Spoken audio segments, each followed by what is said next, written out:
felizes com o Senhor, né? Nós nos reunimos esse domingo aqui para engrandecer o seu santo nome, porque Ele merece, em nome de Jesus. Queridos, eu quero aproveitar que os irmãos estão de pé. Pega a sua Bíblia, você que trouxe. Abra ela comigo no livro de Ezequiel, capítulo de número 1. E versículo de número 10.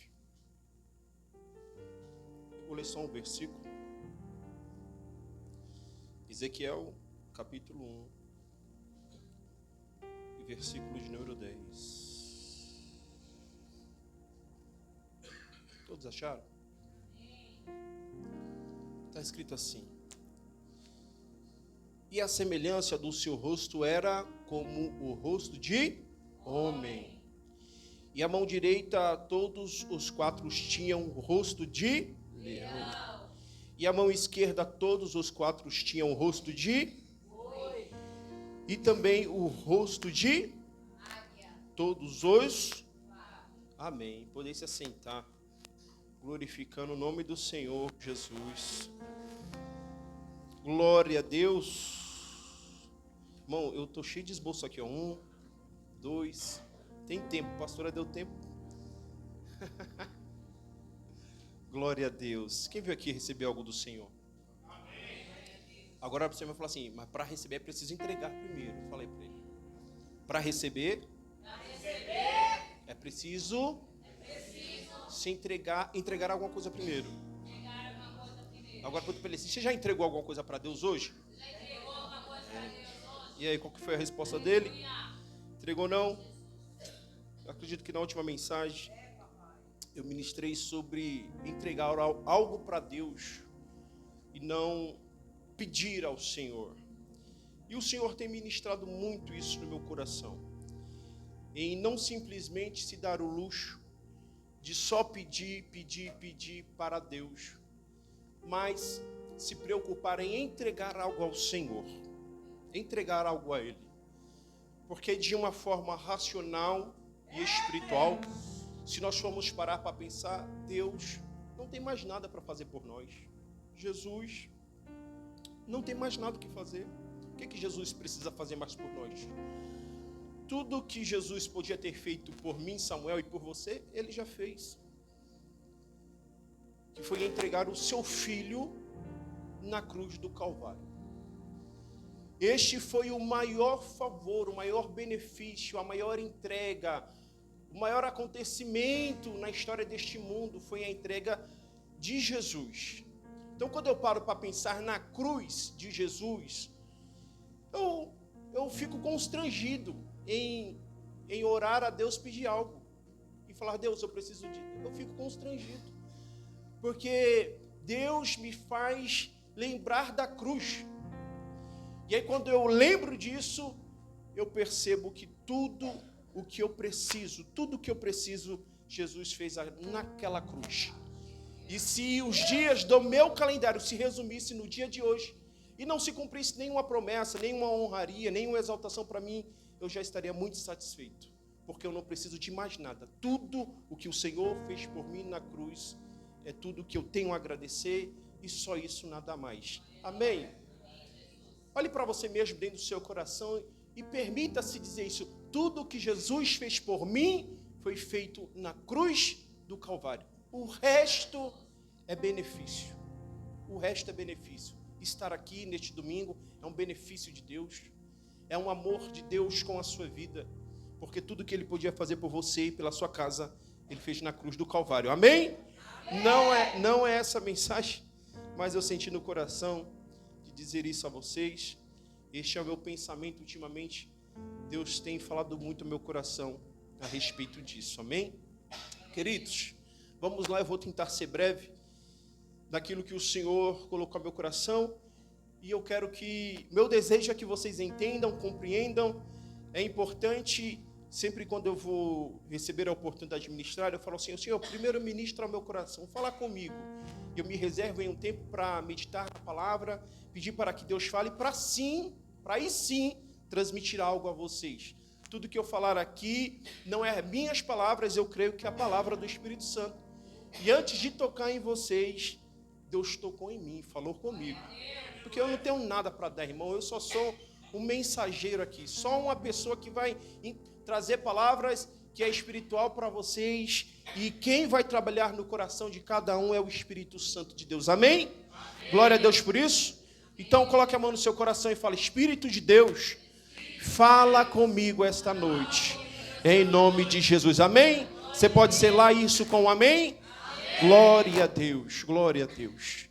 Queridos, esse texto aqui, que nós acabamos de ler, é um texto que faz parte de uma das revelações que os céus dá ao profeta Ezequiel. No capítulo de número 1, versículo de número 1, ao decorrer dele, você vai ver uma revelação dos céus a este profeta, o profeta Ezequiel. Eu não vou entrar nos detalhes porque o tempo não nos espera, mas é importante com que você saiba que esse versículo em que nós acabamos de ler está inserido dentro de uma revelação, ok? O versículo de número 10, o profeta, ele vai falar sobre 4 faces que na revelação o céu mostrou a ele. E essas faces são a face de homem, a face de leão, a face de boi e a face de águia. Este é as faces que está inserido dentro da revelação de Ezequiel. Paralela a essa revelação, Deus está falando a este homem a respeito das coisas que viria a acontecer. E em uma linha teológica, em um raciocínio teológico, essas 4 faces representa, é claro, 4 faces de Deus, 4 posicionamentos de Deus, 4 posicionamentos do Espírito Santo, 4 posicionamentos de Cristo. E quando nós falamos de Cristo, a revelação vai inserir Cristo nos evangelhos. Evangelho segundo escreveu Mateus, Evangelho segundo escreveu Marcos, Evangelho segundo escreveu Lucas, Evangelho segundo escreveu João. Perceba que os evangelhos não são deste homem. O evangelho não é de Mateus, o evangelho não é de Marcos, tampouco de Lucas ou de João. Os evangelhos são de Jesus. Os evangelhos é de Cristo. Mas foram esses homens que teve a oportunidade de se assentar, observar e escrever os evangelhos. Então o evangelho é de Jesus Cristo, escrito por Mateus. O evangelho é de Jesus Cristo, escrito por Marcos. O evangelho é de Jesus Cristo, segundo escreveu o Dr. Lucas. O evangelho é de Jesus Cristo, mas João escreveu. E cada evangelho tem um propósito. Diga comigo, cada evangelho tem um propósito. É importante ter isso em sua mente, porque tudo que está na Bíblia, seja uma vírgula, seja um número, seja uma letra, existe um propósito. Nada que está na Bíblia é aleatório ou não tem valor. Tudo existe um propósito. Olha para o seu irmão e diga para ele: tudo que diz respeito ao reino de Deus tem um propósito. Obrigado, pastor. Tem um propósito. Estar aqui tem um propósito. Aceitar a Jesus não é aceitar de forma aleatória. Existe um propósito. Deus dá a visão a Ezequiel e dá a visão a Ezequiel com o propósito, revelando as 4 faces do seu Filho Jesus Cristo, que se manifestaria nessa terra. Mas nós percebemos aqui que há algo valioso no que diz respeito ao número 4. Como eu disse a vocês, nada do que está escrito na Bíblia não tem sentido. Tudo tem propósito. Se Deus escolheu 4 faces, é porque existe um propósito. E o número 4, na eternidade, no que diz respeito de Deus, ela está diretamente ligada à sua versalidade, à sua universidade. No que diz respeito a espaço, a ambiente. Quando nós falamos número 4 dentro da Bíblia, nós vamos ver alguns textos bíblicos em que Deus vai usar este número 4. Você se lembra quando Deus apareceu a Abraão, lhe prometendo terra? Falando, Abraão, sai da casa do teu pai, sai da casa do teu pai, do meio da tua parentela e vai para uma terra que eu te mostrarei. A promessa de Deus para Abraão é muito clara. Deus promete a Abraão o norte, 1, o sul, 2, o leste e o oeste, 4. Deus está ligando a Abraão à sua universidade, ao poder que Deus possui em ter ambientes. O número 4 não está de forma vazia no contexto bíblico. Existe um propósito. Deus também, ele vai falar, usando o número 4, no livro de Isaías, no capítulo de número 60, versículo de número 17, a plenitude da bênção material de Deus sobre as nossas vidas. O que Deus deixou para o homem como material de riqueza e de valor. Os minérios que Deus deixou para o homem foi o ouro, repita comigo, ouro, a prata, o bronze e o ferro. O número 4 aparece aqui também. Deus está ligando o seu filho ao que diz respeito ao mundo dos homens. Norte e sul, os pontos cardeais. Norte e sul, leste e oeste. Deus está ligando Jesus Cristo à plenitude da bênção material ao homem. O ouro, a prata, o bronze e o ferro. Nós vamos ver também o número 4 se revelar em Mateus capítulo de número 13. Versículo de número 1 ao versículo de número 12. Ao versículo de número 3. A parábola do bom... A parábola do semeador. Deus está falando de 4 terras. 4 tipos de terra.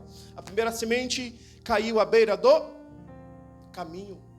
A segunda semente caiu em terras que tinha pedregulho.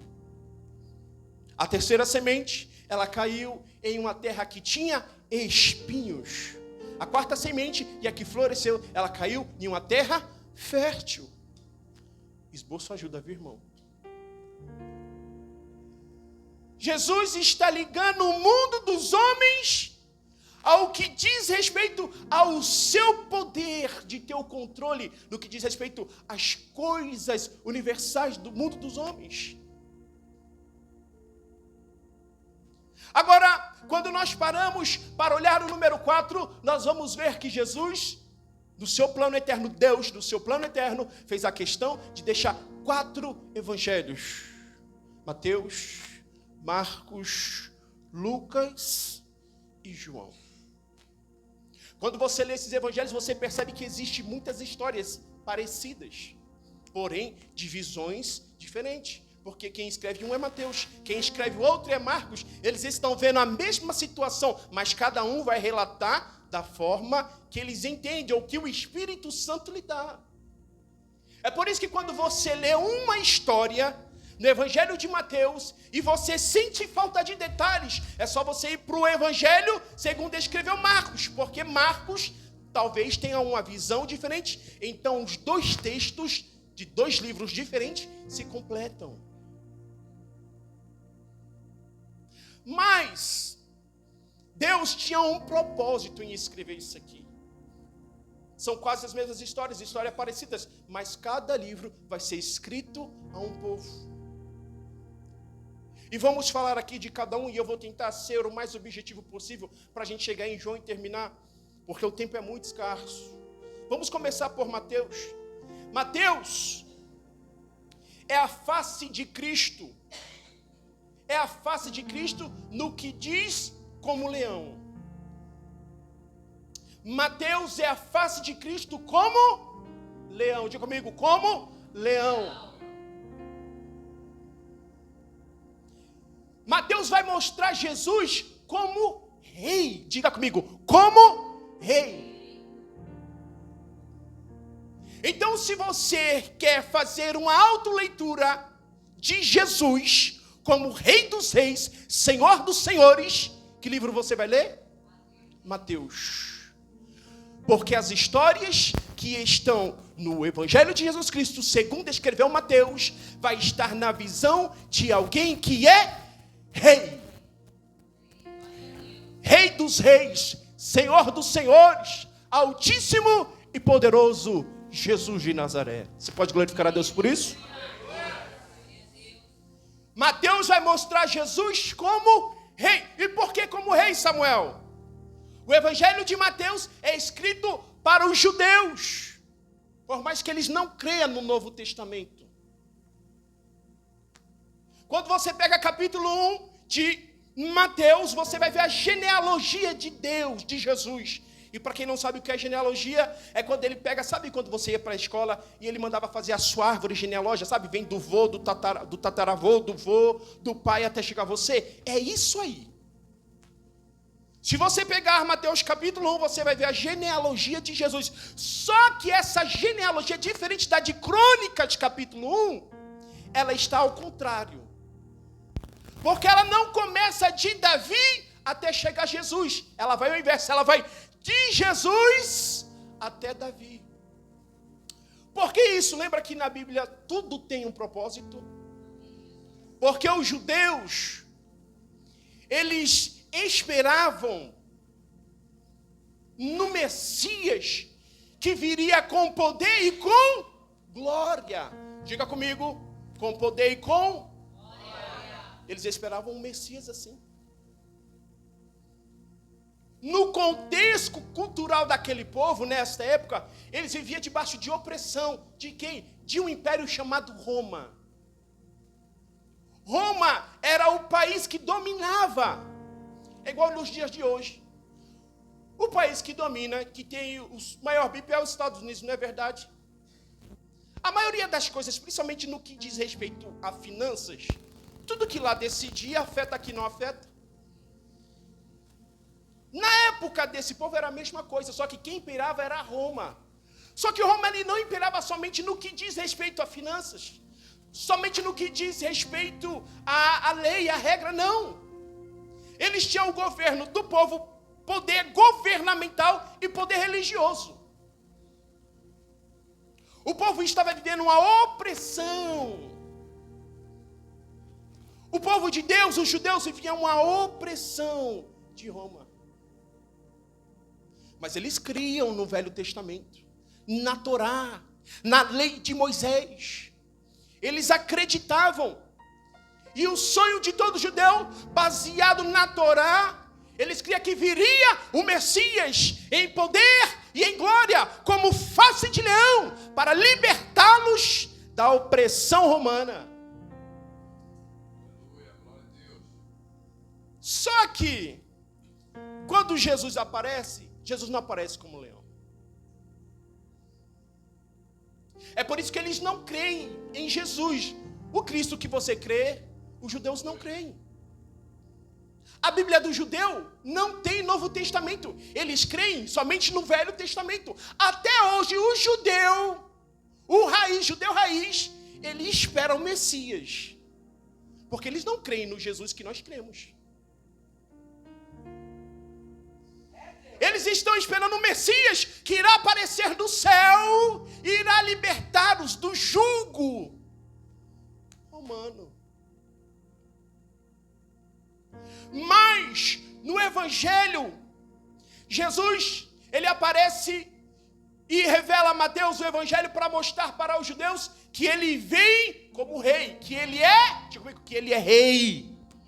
É por isso que capítulo 1 de Mateus faz a questão de deixar a genealogia, que liga Jesus a Davi. Porque Davi, os judeus criam. Os judeus sabem que Davi é rei. E se Jesus na genealogia está ligado a Davi, ele também é. Ele está ligado a uma linhagem. Está aí o Evangelho de Mateus. O Evangelho de Mateus, ele vem para os judeus para mostrar que Jesus, mesmo se manifestando como ovelha muda, ele é rei. Olha para o seu irmão e diga para ele, Jesus é rei. O Evangelho de Mateus vai mostrar Jesus como rei. Se você quer conhecer o lado de Jesus como rei, leia Mateus, você vai ver a autoridade de Deus. Você vai ver o posicionamento de Deus como rei. Você vai ver a manifestação de Deus como leão. Esse é o Evangelho de Mateus. Esse é o Evangelho de Mateus. O Evangelho de Mateus vai abordar sobre o reinado de Deus, sobre o seu reino. Vai falar sobre as leis do reino de Deus. Você vai ver algumas histórias do Evangelho de Mateus, como o rico insensato. Quando aquele homem chega até Jesus e diz: Jesus, como é que eu vou herdar o reino de Deus? E nós conhecemos a história, não vou contar por conta do horário.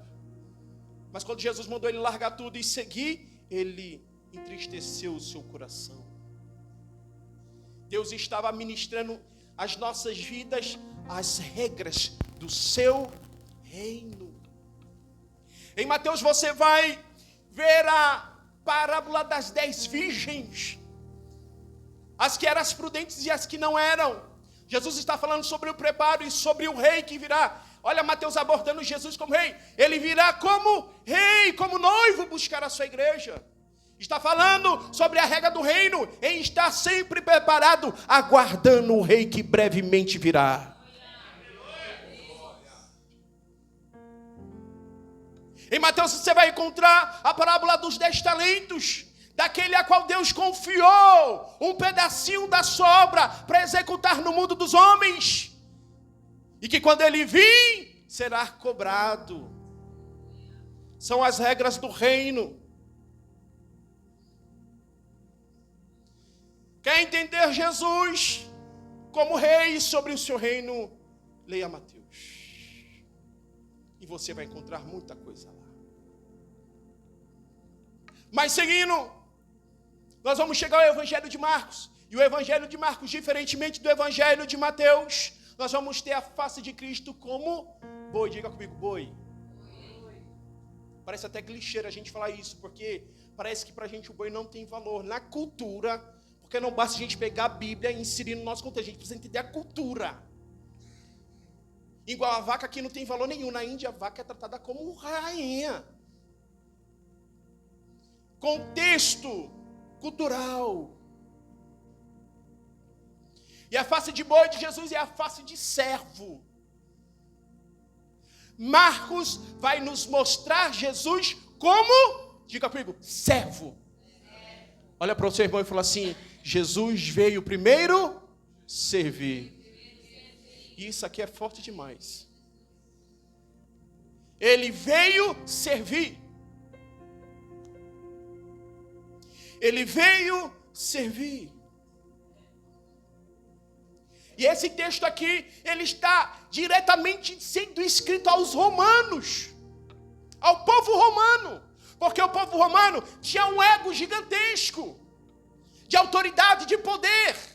Eu que mando, eu que faço, eu que posso. Marcos está escrevendo aos romanos, dizendo que Jesus, sendo Jesus, Filho de Deus, ele veio primeiro servir. Aleluias. Olha para o seu irmão. O importante, e em primeiro lugar, é servir. Fala para ele, é servir. Fala, é preciso servir primeiro. Os romanos estavam com o seu ego inchado, inflável, de autoridade, de poder. E Jesus mostrando para aqueles homens que o importante é servir. Que o maior no reino de Deus não é aquele que recebe, é aquele que serve. É aquele que entrega, é aquele que põe, é aquele que doa, é aquele que faz, sem receber nada em troca.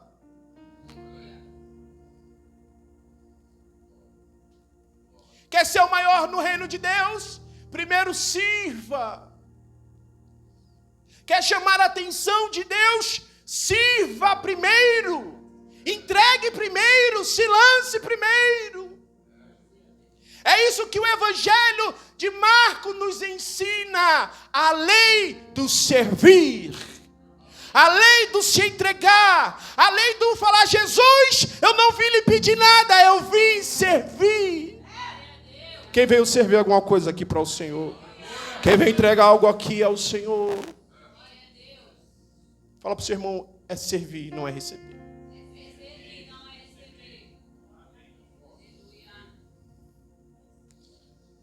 É servir e não receber. Nós vamos ver algum texto no Evangelho segundo escreveu Marcos. No Evangelho segundo você vai encontrar a história de João Batista. Quando alguém chegou nele e falou assim: quem tu és? Tu és o Cristo enviado? Ele: não, eu sou João. Sabia quem ele era. Um dia Jesus chegou até ele. Olha só, Jesus sendo Jesus, Filho de Deus, chegou a João Batista para ser batizado. João Batista se assustou porque o Espírito que havia em João conectou com o Espírito de Jesus. E ele disse: eu não posso te batizar. Tu és o Filho de Deus, a quem Isaías profetizou. Tu és o homem a qual esta nação aguarda. Eu, homem pecador, te batizar. Jesus abaixou a cabeça e ele aprendeu a servir. Foi batizado por João Batista. Em Marcos você vai ver Jesus curando a sogra de Pedro. A Bíblia diz que ela estava acamada com febre. Jesus foi lá e a serviu, lhe trazendo cura. Serviu.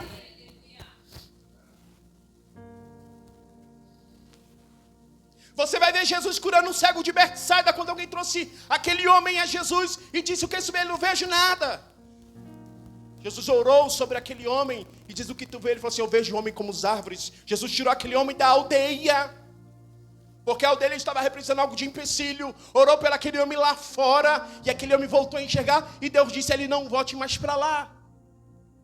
Jesus tirou aquele homem do ambiente que tirava a visão dele e lhe deu visão. Jesus, mais uma vez, está servindo, está curando, ele está entregando. Esse é o Evangelho de Marcos.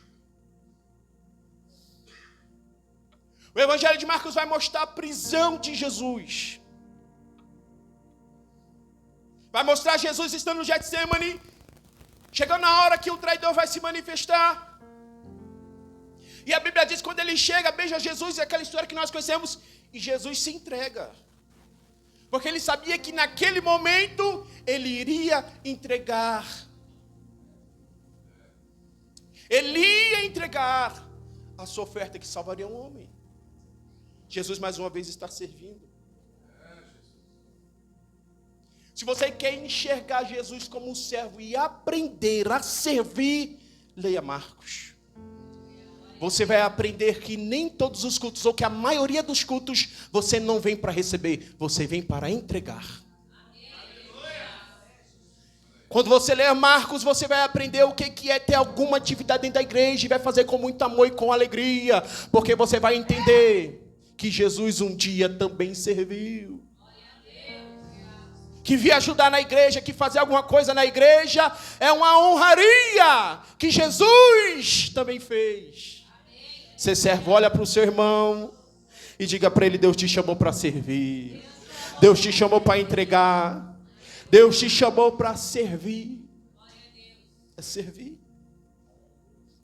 Esse é o Evangelho de Marcos. Nós vamos ter o Evangelho de Lucas. Está passando, pastor? Tenho 15 minutos, 10 minutos. Evangelho de Lucas. É o evangelho que mostra Jesus como homem, a face de Deus, de Jesus como homem. Repita comigo: a face de Jesus como homem. Vai mostrar Jesus na natureza humana. Porque ao contrário do que as pessoas pensam, que dizem Jesus é o Filho de Deus, mas Jesus também foi homem, 100% homem. Ele tinha que passar por todas as aflições que um homem passava. Ele tinha que sentir na pele o que eu e você sentimos. Todas as situações. A Bíblia diz que em tudo ele foi provado. Mas mesmo assim, não encontraram nele culpa ou pecado algum. Sabe as provações que você passa? E você peca, e você fala assim: eu pequei. Jesus passou por essa mesma coisa e a Bíblia diz que ele não. Porque não faria sentido Jesus se manifestar aqui, passar a nossa vida com um fervorzinho espiritual. Aí todo mundo diria assim: ah, Jesus só passou porque ele era 100% Deus, não vale a pena. Como assim? Jesus teve que passar todas as situações que passamos. O propósito de Deus em vir à terra é mostrar para Adão que um homem na mesma qualidade dele, carne, espírito e alma, conseguiria cumprir as leis. Não pecar. O Evangelho de Lucas vai mostrar Jesus como homem, a sua face de homem. E esse livro está escrito diretamente aos gregos, porque os gregos tinham a filosofia. Tinham os seus templos bonitos. A filosofia dos gregos. A intelectualidade. Não consegui falar. A intelectualidade dos homens. Vocês entenderam?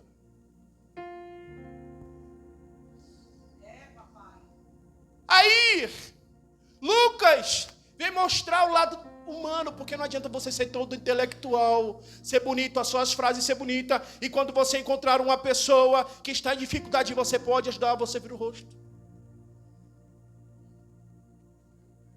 Lucas vem mostrar que Jesus, mesmo sendo Deus, não dependendo de ninguém, ele olhou para o samaritano que estava largado no meio do caminho. Ele olhou para o homem que estava largado no meio do caminho e ajudou. A parábola do bom samaritano. O evangelho estava mostrando que não adianta ser bonito, não adianta possuir muitas coisas, pagar de intelectual e não ajudar o seu próximo. Nós vamos ver isso em Lucas. Quando Jesus, ele encontra uma mulher de Naim, da cidade de Naim. Aquela mulher acabado de perder o seu filho.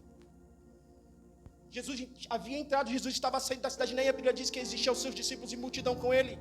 E daqui a pouco, Jesus se depara com um cortejo fúnebre. Cortejo, vamos lá, Lucas, abra comigo aí, porque esse texto falou muito ao meu coração. Lucas 7, versículo de número 13.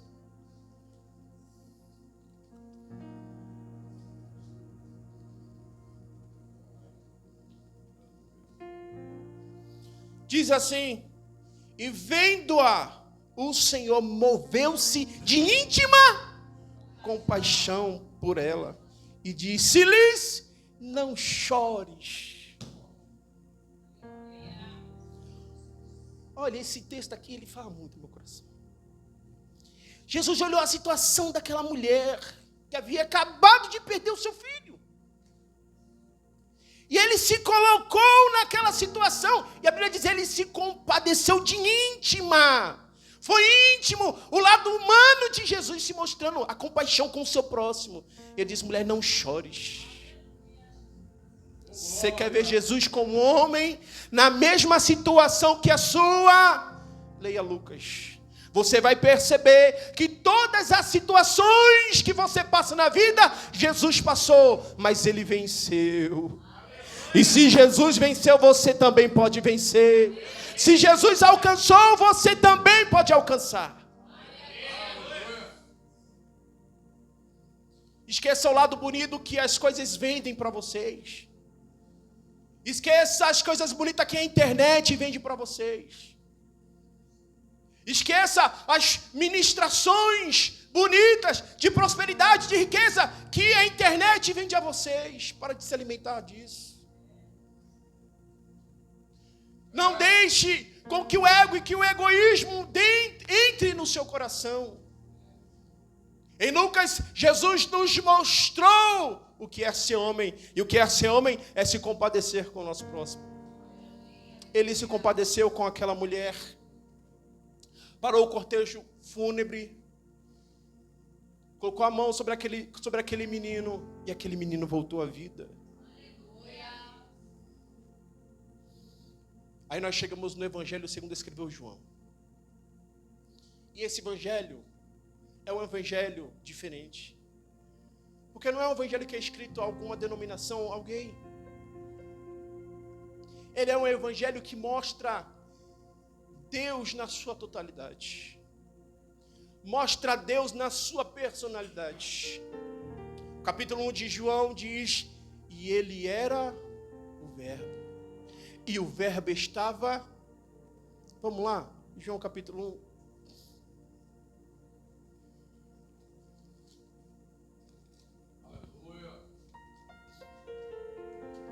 1. João capítulo 1 e eu vou encerrar.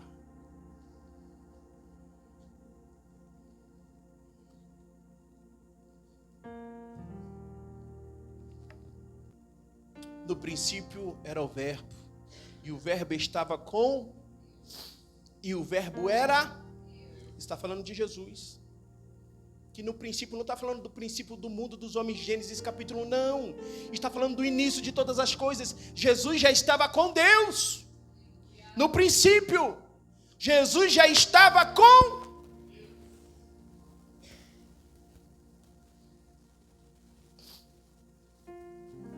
versículo de número 2. Ele estava no princípio com Deus. Todas as coisas foram feitas por Ele. Sem Ele, nada do que foi feito se fez. Sabe como que eu interpreto esse versículo aqui? Eu acredito que Deus, quando resolveu criar alguma coisa, Ele olhava para o seu filho e Ele via a formosura do seu filho, a beleza do seu filho, o amor do seu filho. E com base naquilo, Ele começou a criar todas as coisas. Sabe quando você é mãe, você vai fazer uma comida para o seu filho, você olha para o seu filho e você vê tanta beleza, tanto amor, que você faz aquela comida com tanto zelo porque é para ele? É assim que eu imagino. Que Deus, olhando para o seu filho Jesus, Ele começou a criar todas as coisas. Porque João diz... Estava no princípio com Deus, versículo 3, todas as coisas foram feitas por Ele, e sem Ele nada do que foi feito se fez. Nele estava a vida, e a vida era a luz dos homens. E a luz resplandece nas trevas, e as trevas não a compreenderam. Está falando de Jesus. O Evangelho de João vai mostrar Jesus como o centro de todas as coisas. Vai mostrar um pedaço de todas as coisas. De Deus, de Jesus. Vai mostrar Jesus como o autor e consumador da nossa fé. Vai mostrar Jesus como um amigo que vem na nossa vida para nos ressuscitar, assim como aconteceu com Lázaro. Vai mostrar Jesus como aquela pessoa que entra na nossa vida para mudar a nossa história. Como naquele casamento que havia acabado o vinho e Jesus foi lá e transformou, trazendo alegria novamente. Deixa eu ver o horário. Acabou meu tempo. João vai mostrar um pouquinho de cada evangelho. É importante sabermos dessas coisas, porque aí nós compreendemos o Cristo a qual servimos. Compreendemos Jesus como o leão, o rei dos reis. E se ele é rei, ele merece honra. Se ele é rei, ele merece ser honrado. Se ele tem um reino, ele pode levar para esse reino quem ele quer, quem ele deseja. Se ele tem um reino, ele pode colocar as regras que ele quer, porque o reino é dele, não é nosso. O reino é de Deus. O palácio é de Deus. E se Deus diz não pode, assim não dá, quem somos nós para indagar? O reino é de Deus.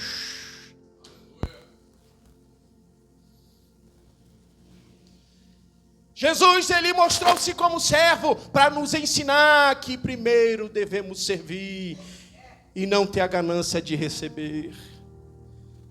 Servir, irmão, servir a Deus com vontade, servir a Deus de coração, servir a Deus de alma, louvar a Deus com toda a intensidade da nossa vida, adorar ao Senhor com toda a vontade que há dentro de nós, servir. Mostrou Deus como homem. Com todas as vezes que você olhar para você e tiver alguma situação e falar assim, eu não vou vencer isso aqui. Está difícil e complicado, não dá. Lembra que Jesus também passou por essa situação e ele venceu. Parâmetro para a sua vida. Jesus como Deus. João mostra Jesus como Deus. Que nesta noite, irmão, você possa entender o amor e a bondade de Deus com a sua vida. Que mesmo Ele, sendo Rei, Deus Todo-Poderoso, Ele não ligou para isso. Mas a Bíblia diz que Ele se esvaziou de si mesmo. Tomou a forma corpórea de homem, a nossa forma. E Ele se humilhou. E o apóstolo Paulo, nas cartas de Filipenses, diz que Ele se humilhou a si mesmo a chegar ao ponto da morte de cruz. A sentença de cruz, dentro do contexto romano, era a sentença mais cruel dada ao homem mais perigoso ou periculoso de Roma. Pensa no cara mais perigoso aqui da cidade. Pensa na pena de morte. É a mesma coisa que deram a Jesus. E Jesus, ele foi à cruz porque ele sabia que a cruz não traria um trágico final à sua história, mas que daria início a uma grande obra. E é por isso que você está aqui. Então aprenda com Jesus, porque eu tenho uma certeza que Ele irá te abençoar. Amém? Glória a Deus por isso. Quem entendeu essa mensagem de glória a Deus? Aleluias. Em nome de Jesus. Amém? Fecha teus olhos, eu quero orar por você. Eu vou entregar.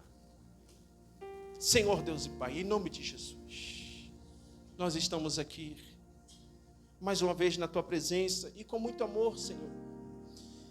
Senhor, nós cremos que o importante, Senhor, é sair da Tua presença, da Tua casa, Pai amado, com um coração, Jesus Cristo, repleto da Tua palavra. Senhor, confrontados com a Tua verdade, para que haja mudança nos nossos caminhos. Pai amado, mudança no nosso pensamento, no nosso raciocínio, para que nós venhamos mudar os nossos hábitos. O hábito, Senhor Jesus, de pedir ao Senhor: Senhor, me dá, Senhor, me entrega. Se Tu não me entregar, eu não vou Te adorar. Senhor, tira isso de nossa cabeça, tira isso de nossa mente, Jesus, e coloque, Senhor Jesus Cristo, na nossa mente, dentro do nosso coração, ó Senhor, a unidade de servir. Senhor, eu vim entregar a Ti. Senhor, eu vim lançar a minha oferta no Teu altar. Eu vim lançar o meu coração no Teu altar. Eu vim lançar a minha alma, Senhor, no Teu altar. Ó Espírito Santo, abençoa a vida de cada irmão que aqui está. Continua manifestando o Teu amor e a Tua graça. Em nome do Teu Filho amado, é o que nós pedimos e Te agradecemos. Amém e amém. Glória a Deus. Você pode dar uma salva de palmas para Jesus bem forte? Que Deus te abençoe. Que Ele fale mais forte em seu coração. Eu tenho a certeza que você está saindo daqui abençoado. Em nome de Jesus.